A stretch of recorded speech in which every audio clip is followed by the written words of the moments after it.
Hi, my name is Hilde Sennema and I am here to talk to you about images.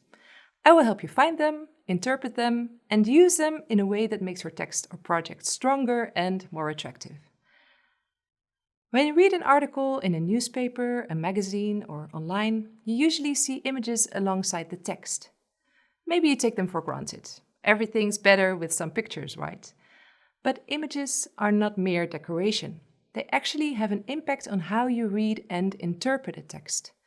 They can be a great source of information, of details you might not get from just reading the words. It is not for nothing that people say that a picture is worth more than 1,000 words.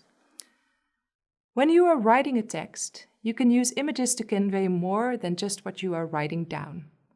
The search for the right image can even give you additional information or inspiration for your text or research. Let me give you an example. Let's say we need images that support a text about dams. The author of this text has written about how these large water structures often displace local water cultures and communities, and mentioned 3 dams to illustrate this: the Three Gorges Dam in China, the Saravar Dam in India, and the Belo Monte Dam in Brazil, which is still under construction. Everyone can imagine a dam, right? A big, impressive concrete structure with thundering waters running through it. It's not difficult to find a picture like that.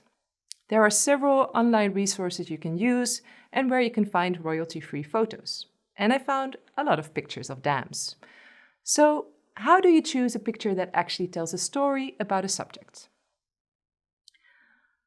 The most interesting pictures are the ones that make you curious. There is something going on, an action is taking place. You see that the object does not stand alone and is part of a system. Generally, people in pictures are great to spark that curiosity. Also, they can give a lot of information on the scale of the object and who is interacting with the object and how they interact with it.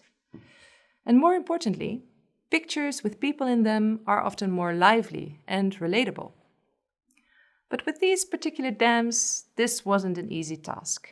If there were people in the picture, they were posing, not the most interesting thing to look at. I settled on this one, and I will explain why in a little exercise. Once you have your picture, you are not done yet. You have to explain to the reader what they see and link it to the text in a caption. And writing a good caption requires that you look at a picture up close. So let's look at some principles of a visual analysis, a tool art historians use to describe and analyze works of art. So first, you describe. What do you see? Forget everything you know about the picture, just start describing. Here you see a color photograph of a body of water, and on closer inspection, the water is part of the model of a bridge, a dam, and dikes. The water is surrounded by green, miniature trees and grass. The model is surrounded by people who are watching and taking photographs.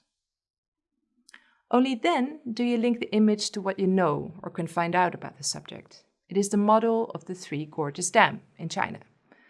The picture was taken in 2005, a year before the dam was finished, at a reception center near the building site. The last step is to interpret the picture. Before the dam was finished, apparently the responsible authorities used this exhibition of this meticulous, pretty model of the dam to inform citizens and maybe even convince them of the necessity of the dam. In the end, this picture does not only show a dam, it tells the story of imagining and engineering. It also tells us something about the process of informing and convincing that is involved with a mega project like this. You do not have to write all of this down in the caption, but looking at the picture systematically and linking it to the available information helps the reader to interpret the picture quicker. When writing a caption, your task is to quickly explain to the reader what they see and why the image is important for the text. A short caption for this photo could be something like "Model of the Three Gorges Dam" and its surroundings in the reception center of the building site back in 2005. The model was used to inform citizens and tourists about the project. It may help to have a look at the captions in the newspapers, journals, or magazines that you read. See what is in there and how it helps you understand the text and which information it gives you. Good luck with finding an image that makes us curious about your waterwork.